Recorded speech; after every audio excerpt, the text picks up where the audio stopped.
السلام علیکم، آپ دیکھ رہے ہیں کے نیوز چینل۔ خبر شامل کرتے ہیں شیخوپورہ سے۔ ہمارے بیورو چیف طاہر خان کی رپورٹ کے مطابق مریدکے کورونا کے صورتحال میں بھی ڈاکووں بے لگام ہو گئے۔ شہر میں ڈکیٹی کی بڑی واردات۔ جیتوگالہ میں 7 ڈاکووں نے شہری شاہد جٹھول کے گھر پر حلہ بول دیا، خواتین کو تشدد کا نشانہ بنایا اور اہل خانہ کو یرغمال بنا کر 12 لاکھ سے زائد مالیت کے زیورات، لاکھوں روپے کی نقدی، موبائل فونز اور دیگر سامان لے کر چلتے بنے۔ اہل خانہ کا کہنا ہے کہ ڈاکوؤں نے گھر میں داخل ہو کر سب کو اسلحے کی ضرورت پر یرغمال بنا لیا اور گن پوائنٹ پر تمام کمروں کی چابیاں مانگی اور انکار پر تشدد کیا۔ پولیس کی جانب سے تحقیقات جاری ہے۔ پولیس نے فورینسک ٹیم کو بھی بلایا ہے جس نے جائے وقوع سے شواہد اکٹھے کرنے شروع کر دیے ہیں۔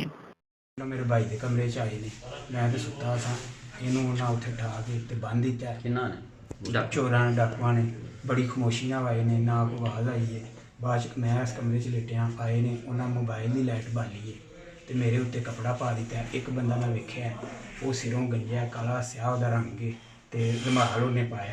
10:30 سوا 10 تو لگ کے 1:30 بجے تک تقریباً رہے نے، سوا 10 ساڑھے 10 کے درمیان آئے نے، تو وہ 12 تولے زیور سی تے 3 لاکھ نقدی سی، تو وہ لے کے تو کوئی کپڑے، جتیاں، موبائل سن 2 وہ لے کے تو وہ چلے گئے۔